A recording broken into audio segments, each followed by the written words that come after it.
What's up, everybody? This is Mind Your Money with Miss Be Helpful, a show that highlights people and stories that will inspire you to get your money right. And today on the show, I have Ashley from the Fiscal Femme. Ashley, what's up, girl?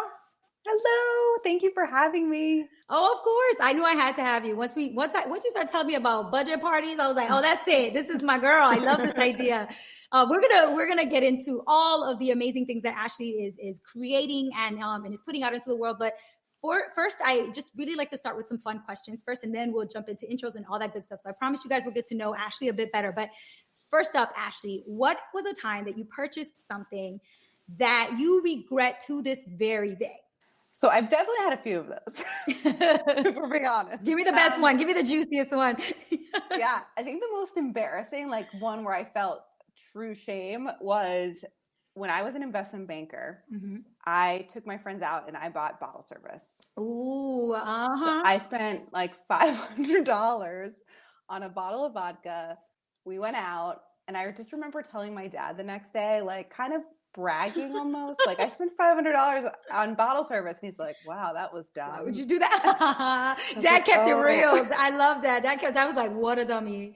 Yeah, and I was like, oh yeah, you're right, that was so stupid, never again. Sometimes you need that person who's just like, I'm not gonna lie to you, that was stupid. Yeah, and he's like really enjoys life and likes to spend when it matters, so for him to say that, it was like, oh yeah. Ooh. So were you new to New York City? Because I feel like that's something that, like, when you move to New York City, you think like you have to go do the whole club thing in New York, or is this like everywhere? It's just like me as a New Yorker seeing this as a New York thing, but it's actually common everywhere. It was in New York for sure. Okay. And it was, like I had a stint where I went to clubs for like a couple years. So, but it was definitely my first summer, like making my first paycheck for my summer internship. My friends weren't investment bankers, so I just was like, let me show you what we do. Mm-hmm. And I think it's such a culture thing. Like if you work with people that do it, if your friends do it, it's just a part of that, like that club culture. I remember I was going to the clubs when I was in college a lot, and like right after graduating college too.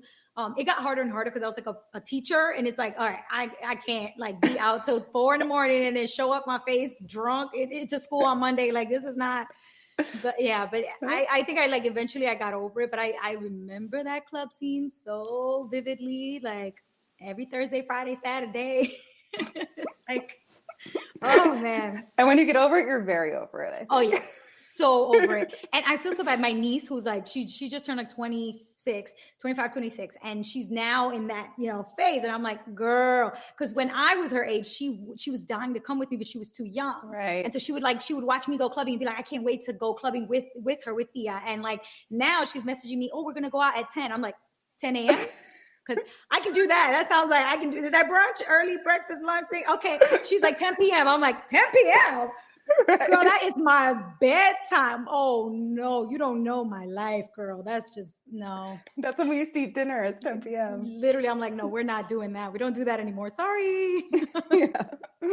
Oh man, because you also spend so much money when you go to the club. Like it adds up. It adds up. Your food, drinks, this, the cover, your coat check, anything, all of it. It adds up so ridiculously quick. Cabs home. Oh, yes. Oh, okay. Yeah, we don't miss that club life. We don't miss the club scene. If that's you, if you're in the club scene right now, I mean, we all been through it. It's fine. Do you get through it? But I have a feeling you'll be over it pretty soon. Yeah. Get it out of the system. All right. So on the flip side of that experience, was there a time where you spent money and it was a lot? Like someone else looking into your situation might be like, girl, you spend way too much money. I would never do that. But to this day, you actually stand by that decision because it was worthwhile for you. Yeah. I think the first, like what comes up for me is travel. Whether it's like going home for the holidays, my family's in Florida, so it's really important for us to get there a lot. And when you go for the holidays to Florida, it's expensive, or exploring a new place. Mm-hmm. So we end up spending a lot on, like, relatively, I think someone would say, a lot on travel. Yeah, no, that makes sense. It makes sense. It's hard. I can't imagine not having my family so close, because then I would definitely be spending, like I would have to go see the babies and see my parents. Like I think I would also just crank up the travel budget and not feel guilty about it. Like, sorry, I got to see my loved ones. I remember a mentor was like, go see your parents. She's like, it doesn't matter what it costs, like visit them. Yeah. And so I really took that to heart. I'm like, okay, I'm going to visit my parents, and I love hanging out with them. I'm like a helicopter kid. See, I never had like helicopter parents because they have too many kids, but I realized coronavirus kind of woke me up to this. I would just go see my parents like maybe once a month, or, I would try to just like calendar so I wouldn't like miss them 1 month, but sometimes I would. And now during this like time where we can't see each other in person, I'm like feeling bad. Like, and so I've been FaceTiming them and like, it's WhatsApp video chat and like, it's just, I don't know, it feels different. It's like, it's not the same. And now I actually feel really bad. I'm like, okay, when this is all over, I promise I'm going to come see you and I'm going to hug you and kiss you and buy you things and all the things I didn't do enough of before all this COVID stuff. Yeah. My dad jokes, he's like, kind of is sick of us when we're there because we'll stay for a while and we just want to stay and be around. He's like, I'm excited to have my TV back, my house back, like no kids. Oh man, your dad sounds like he's hilarious. Yeah, he's really funny. Calling you out all the time. Well, love that little intro. Guys, that was just like a chance for you guys to just get to know Ashley a little bit behind all the like formal intro stuff.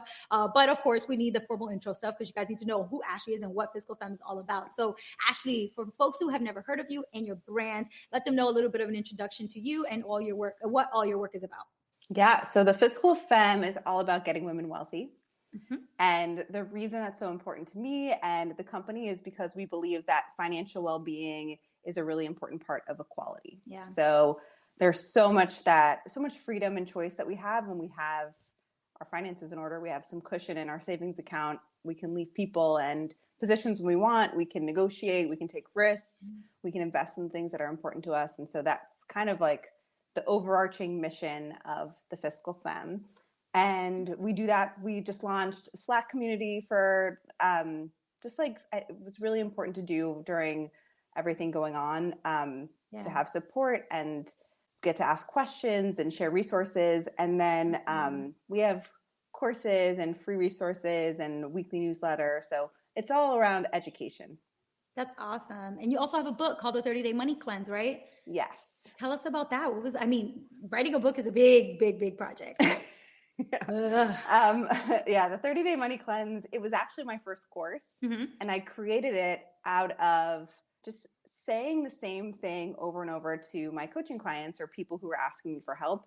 And also I think food and money are so similar. They're very emotionally charged and way more than just about the numbers. That's right. And so kind of combine both of those into this cleanse. Yeah. I love that. And it's at 30 days. It's really fun. The book is, I wish I had it right here to show you, but it's very colorful and beautifully designed, and it's a workbook, which is fun.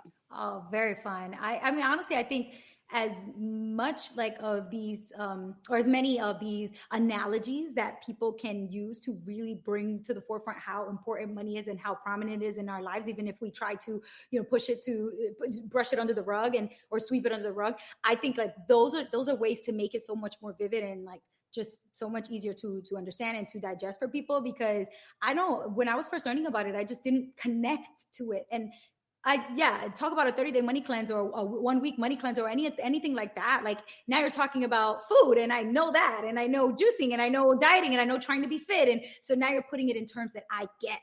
And I love that. Yeah. Let's rewind a little bit and talk about your upbringing. You mentioned that your dad is very much like, I spend money on things that make me happy. I'm like more free spirit when it comes to money and not so restrained. But, I imagine that maybe he showed signs of that even early on. Like, do you have any recollections or memories of early money lessons when you were younger? Yeah, I have actually like a very defining first money memory.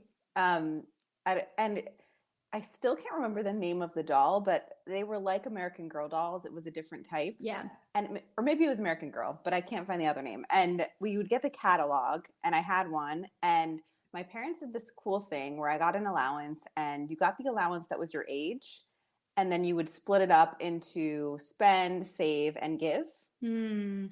And, a lot of weeks they forgot. So it was also like less consistent, but I saved up some money for my spend section. Mm-hmm. And I was really into horses and taking riding lessons. And so I wanted to buy my doll a riding outfit. Mm. And it was $28. You remember the price. Yeah. And for some reason, I didn't tell anybody that I was going to buy it. And I just took 28 $1 bills and somehow like circled it. I don't know if I put I don't know how I did it. I think I was 9 years old, I think.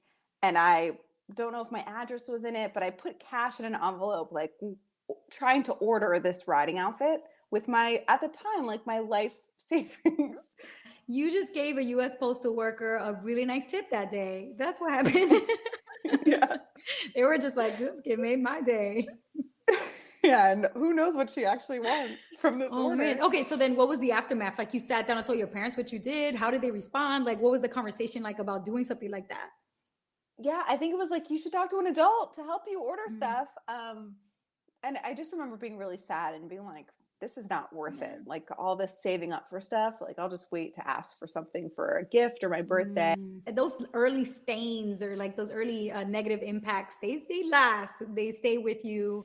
Even if it's subconscious and you don't realize it, they really do. You probably had in your mind like, oh, I've had negative experiences with money. It wasn't worth it before. I'm just going to do what I want when I get my money, because too much. Yeah. Savings not worth it. You don't even get the item. Right. Planning ahead is not worth it.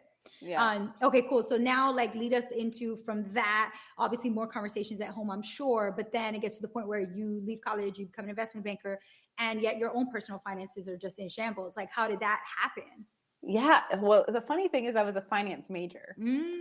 Before so that. It would even start with the investment banking job. It started with the major in college, and yet still. Well, I mean, if you study finance, or if you study financial planning, a lot of times it's economics and other people's finances or businesses. It's not personal finance and your own personal money management. So to be fair, it's not necessarily your fault. I think a lot of people think that they're going to learn about money through, business degrees or what, et cetera, what have you. And it's just not very common that you're going to learn personal finance through that. No, there's not even one personal finance class in my, so sad. Yeah. So that was that. And then I went into work as an investment banker. And I think, so at the time, because I earned a lot and worked a lot, like I worked on average till midnight, yeah. And it was funny because I remember I needed to cash a check, and I had to ask my mom to do it for me because I was never able to get to the bank during normal hours. And she's like, don't you work at a bank? I'm like, Mom, no, it's a different type of That's not how this works. I can't cash a check here. But yeah, so that was one thing. No one ever really knew what I did for my job, but I couldn't spend a lot of money. But when I did, I would go buy a bottle service, or I'd go to an expensive restaurant, but it was like once a month because I didn't have a lot of free time. And I did my 2-year program, and I knew that I just wanted to learn all I could, meet the people, get the skills, and then do something that was a better lifestyle for me, but more of a fit. So I went into corporate finance, and I took a pay cut. I no longer was going to get that big investment banking bonus. I quit the day after I got my bonus, actually. Smart girl, get that money and then go. I stopped at the bank on the way to the office, like, it says pending. Can they take this back?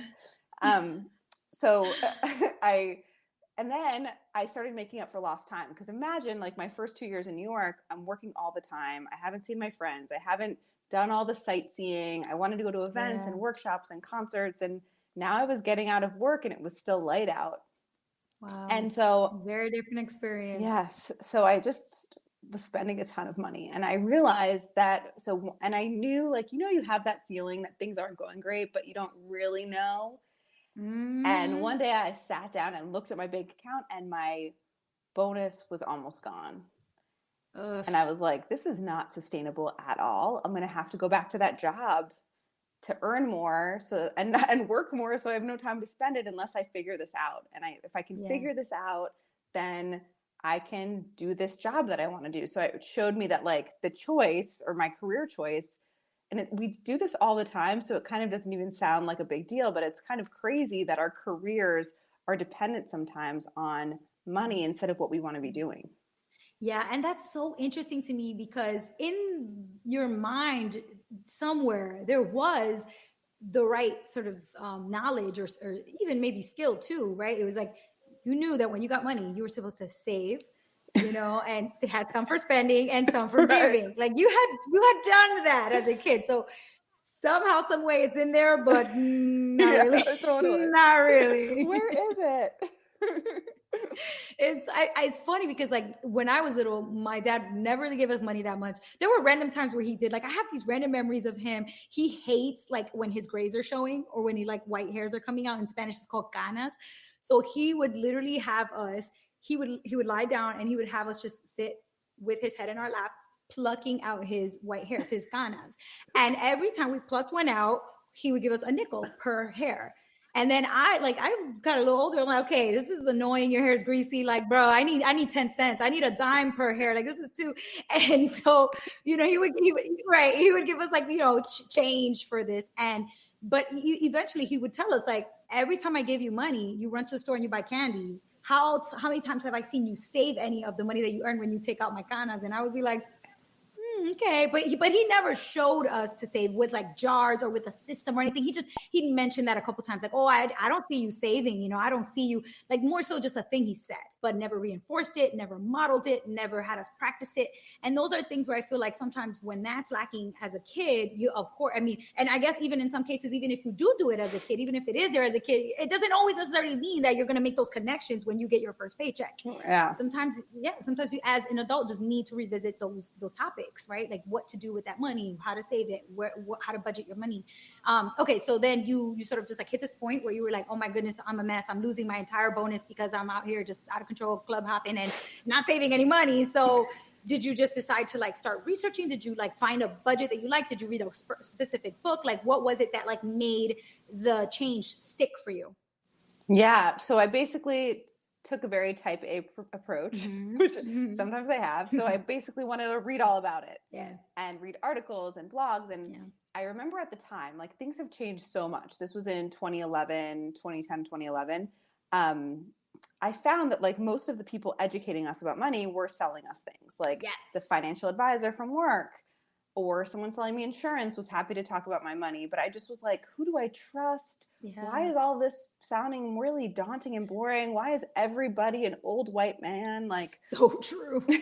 So that's why I started writing about it. So that's where it all started. Is I was like, you know what? I think I can share this in a more helpful, accessible way. That's like, we don't need to know all of this. We just need to know like the important things that can help us. And, not to have a business, but it was more like a personal, I was terrified of having my voice on the internet and having, it's interesting to think about how we grow as like educators and writers and speakers. And you look back sometimes on like something you wrote 10 years ago and you're like, it can make you cringe. So that was a really big, I usually tend to have to do the thing I'm really scared of doing.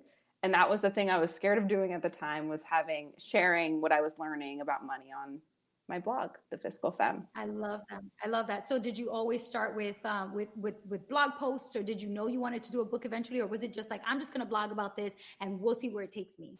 Yeah, it was basically like, I was working with a life coach. And she encouraged me to break through this fear. And so I just started sharing on the Fiscal Femme blog. I didn't know what was happening with it. And then people started asking me for help, and other sites were like, oh, we like this fresh voice. Like, will you write for us too? And I was like, oh, this is a thing. I'm not the only one. Money doing this, right? And it could lead to you getting paid. Right. Yeah. Yeah. That's awesome. Okay, so now tell us more about the Fiscal Femme, because it was that decision essentially led you to create an actual platform for women. It wasn't just a blog, like it's led to so much. And, after you kind of talk about like really the full platform and like what empowered you, I mean, you obviously working with a life coach, so maybe it's just a little bit of that. But also then talk about like, in live events that you've sort of ventured into doing, which, budget party was one of your ideas and you've already executed one, which can't wait to hear how it went and all the things. And just, sort of like deciding that this was valuable and necessary for women and that you were going to be able to provide that. Yeah. So it's interesting. It's been, March was like the 7-year anniversary of the Fiscal Femme. Wow. Yeah. Oh, I didn't even realize that. I was like, I feel like Ashley's been doing this 5 or 6 years, 7 years in the game. Right. And I feel like it's funny because it evolves so much. So when I first started writing, it was like, I was doing a lot more writing and I was coaching people one-on-one. And that's when I was really learning like what actually helps people. I got certified as a coach because I thought, the numbers are actually simple, like with food, but it's that emotional behavioral stuff that really trips us up. Yeah. And you experienced that with the life coach pushing you, giving you the nudge you needed to start the Fiscal Femme. So that makes sense that you were like, I could do that for other women with their money. Yes. Yeah, and it was, I so much with her, like I really feel like she helped me create my husband. We like dreamed him up, and then it was awesome. Wait, how much does she charge? There's women out here who need that service, girl. What? What? The twos is crazy. Yeah. And so I was like, you know what, this coaching thing is really cool. So I did that. And then I created the program. So I'm like, there's only so many hours in the day. Yeah. One-on-one coaching is a big investment. Like, what if I created a program? And that was the 30-day money cleanse. Yeah. And there's a funny story with it, because you asked like the support I've had, and I feel like having a tribe of other entrepreneurs, it can be in different areas, in the same area, but just people who get it. And it's, you know, it's so hard to start something, and it's so anyway, I had them all get together, and I was like, I'm going to feed you some delicious snacks if you just help me brainstorm what this program looks like. And one of my friends, he was like on his phone texting, and I'm like, hey, you're supposed to be helping me. What are you doing? And he said, oh, I just ate a cupcake. I have to confess this to my food cleanse group. And I was like, oh, tell me more about this food cleanse group. So that's kind of where the money cleanse came from. And it was a course for a lot of years. And I would run it. I actually started running it just audio because I was terrified of video. Here you are, though. Here you are, though. I love it. Yeah, come a long way. And then people are like, can we like see you? And so I'm like, no, I'll put a PowerPoint. And then I added the video. And then I'm like, why am I running this live? Because so many people were joining on their own time when they were free, which makes complete sense. Total sense. So then I recorded it. And then when I decided to write a book, I didn't even think of using that as the book idea, but my agent was like, this is this great program. It's had so much success. Like, why don't we turn this into the book? I'm like, oh, that would be too easy. It'd make too much sense. Yeah. So that's how that became the book. And it came out last January. So January 1st, 2020 or 2019. 2019. Yep. Yeah. That's so cool. I love like just how all the pieces kind of came together, and you know, it just sort of made sense. What you were already doing fed the book, what you were doing on the blog fed other articles, and later fed like brand growing. Like when it's that natural, like I feel like that's when you know you have something that, you know, really it makes a big difference. And it doesn't really make sense at the time, but looking back, you're like, oh, they all feed each other. And I think like a few years ago, just the brand got really feminist because I just really found my feminist voice and got really passionate about this. So I think that's something that's really evolved, and a lot of people have resonated with, is like personal finance, but like very feminist. Yeah. That's right. Feminist finance. I love it. I mean, the Fiscal Femme. Hello. Yeah. It sort of has always been there a little bit too, which is great, because it's just what was underlying is now sort of boiling up to the surface for people to really see and to experience. Okay, so let's talk about Budget Party. How did you come up with that idea? Why did you want to do this in-person live event where people literally come and budget? Because budgeting is known to be boring and dreadful, and like nobody wants to do it, and yet you turned it into a party. So how did you do that? Why did you do that? Tell us all about it. Yeah. So it's another one. Like, if only someone just could sit with me and be like, Ashley, why are you not connecting the dots? So I have been having my own, I call them money parties. Yeah. But they're budget parties. I've been having my own for years. I have every single person I work with have them. They're part of the money cleanse. Like, I champion this all the time, that we don't create time for our money. We just have all these things we want to be doing. They hang over our heads, and if we don't create the time, it's not going to happen. Yep, that's right. So why not set a calendar reminder or put some 2 hours in the calendar to actually go through and look at what we spent over the last month, look at what we earned, anything that comes up. It's also great in relationships because instead of money being kind of like this constant stressor, like, hey, why'd you buy that? What's going on? What's this thing? It's like, add it to the agenda of the money party, and we'll talk about it then. So I was telling people to do this, and then like, you know what? Why don't I create the space for people to show up, and I'll facilitate it with them instead of me telling them how to do it, hoping they stick with it. Like, if they're showing up, we know it's going to get done. Yep. Accountability is so important. So I had a live one in January. Right now, we're not able to have live ones, but I had some digital ones last month that were so fun, and they look very similar. So basically we did really fun things. So like at the end, I asked people, because we just ran all our numbers, and I said, is there a number you'd be curious to know about other people? And most people wanted to know about dining out, drinks, shopping, food. So what we did is people at the live one wrote down how much they spent and they passed it up. So it was completely anonymous, but we got to get this inside look into, because everybody always asks, am I normal? Is this normal? Like, what's the range here? And you literally have no idea what other people are doing. Exactly. Yeah. And you're like, how is this person affording this? So I think it was really cool. And then we also broke out into the groups, and you can do that in Zoom too. You can do the breakout rooms, but just sharing how it's going and what realizations are happening. And then we end it with kind of a lesson. So whatever the lesson of the month is, or the other item to do at the money party. Yeah. Oh, I love that so much.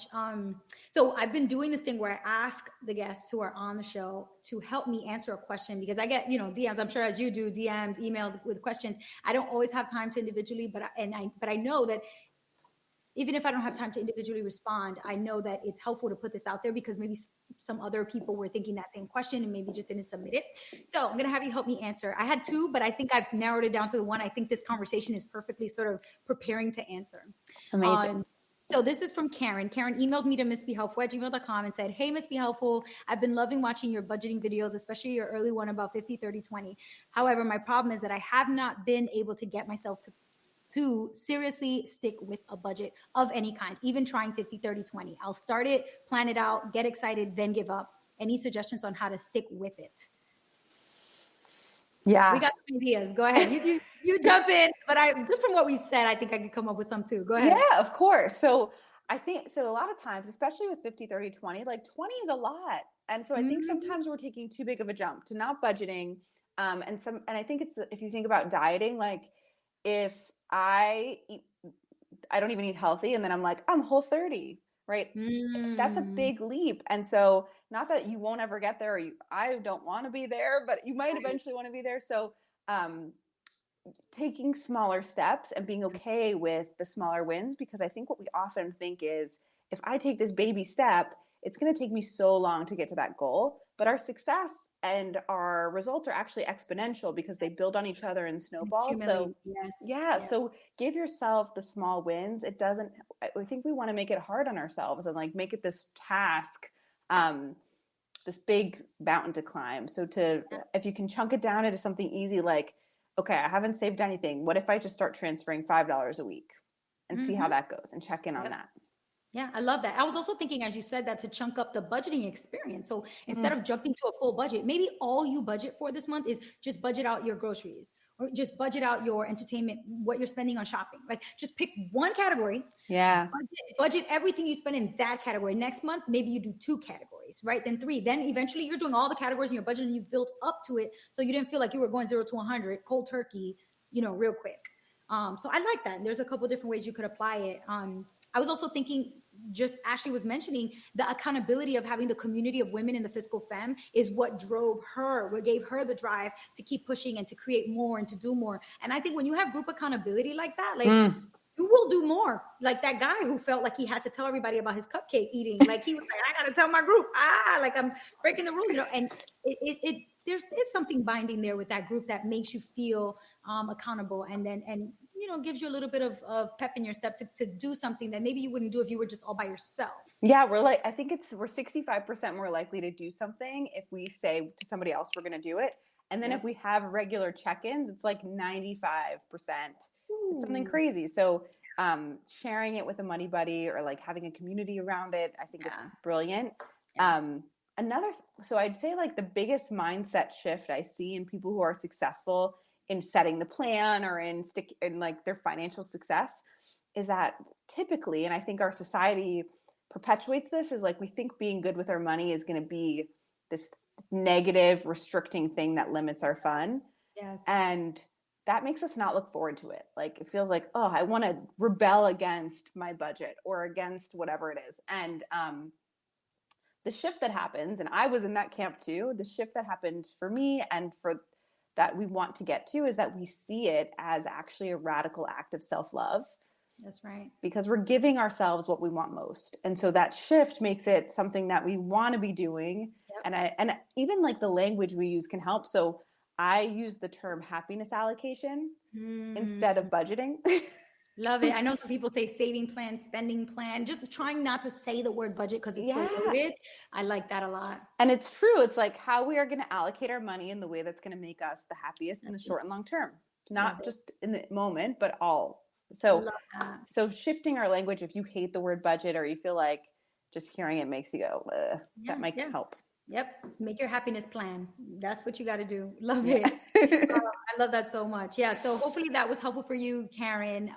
And just, baby steps and public accountability. Right now is a perfect time because everyone's online. Maybe a social media group, maybe a Zoom call every week or month with your girls. Just, put it out there and see who else is also struggling with sticking to their budget. And then you guys can form a community around it that will inspire you all to stick with it. I love that question too. So thanks, Karen, for writing to me. All right, so we're wrapping up here, but I got one really fun question before we end, which is, I'm going to put your beautiful face, Ashley, on a dollar bill. My Photoshop skills, Amazing. And I'm going to put your money message or money mantra or money motto over the picture of you on the dollar bill. But essentially, this is your money message that you want everybody who touches money, sees money, uses money to know or to see when they interact with money. What would your money message be? I'm so glad. So it's funny. I don't know. Was excited to have a woman's face on a dollar. I don't know if it should be mine. Like maybe RBG. I don't know. So you know what I think I would love to see, and it's so simple. So we probably could have some more messages on there if we want to really amp it up. But one thing I would love to see is to just say one vote, because every time we spend $1, we're voting with our values, whether that's like what it brings to our life, the companies we're investing in. So just to remind us that is a powerful thing that we have, is like every purchase we make is a vote with our dollar. That's right. I love that. And even in a smaller way, in your own personal life, you're voting for what you personally want to see more of in your life by putting dollars towards those things. And if you really aren't about it, you got to start figuring out how you're going to cut back putting dollars towards it. So, and I feel like if I saw it and I'm about to hand it over and I'm like, oh, do I want to make that vote? Right. It's like, I don't know. That's where I'm trying to put my dollar is not going to this ballot. Love that. All right. Awesome. So for anybody out there who heard Ashley's story today and learned all about the Fiscal Femme and is so inspired and you want to reach out to her and let her know that she's fabulous, that she inspired you. Ashley, where can they do that? Where can they contact you? They can find me on thefiscalfemme.com. We have a really great 7-day jumpstart. So if you're looking for, like we talked about with Karen, chunking down the steps, check it out. It gives I would recommend just taking one of them in the next 48 hours if you're looking for an action.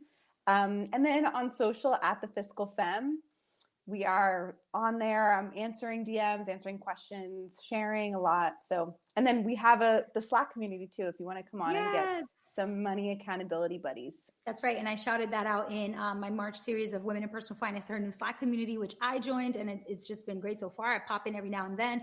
And also just plugging your money musings. I think they're so great every week. Like you just put them out and I'm like, this is really great. Like just more of this type of stuff, I think is what makes women in particular, but anybody, young people that aren't typically interested in money and personal finance, to see that this can be so relatable and so easy to digest. So thank you. Yeah, those are my favorite. So thank you. The Money Musing is a weekly email we put out called The Money Musing, and it comes out on Wednesdays, and it's really fun. It's super fun. And you guys can check that out on her website as well. But yeah, thank you so much, Ashley, just for taking the time to chat with me, sharing your story and inspiring everybody who's listening. You're amazing. Can't wait to do a budget party, money party with you. And I cannot wait. I know it's gonna be so fun. And enjoy the rest of your day, love. Thank you. Thanks for having me. This was great. If you like this video, which I'm sure you did because the video was the bomb, then you're going to want to watch all the other episodes of the Mind Your Money with Miss Be Helpful podcast. And they're all right here in this playlist. So click the playlist to watch those episodes. And if you haven't subscribed to this YouTube channel yet, I don't know what you're waiting for. Click the subscribe button right now so you can get videos every single week and to join Team Be Helpful right here. That's all I have for you guys. Till next time,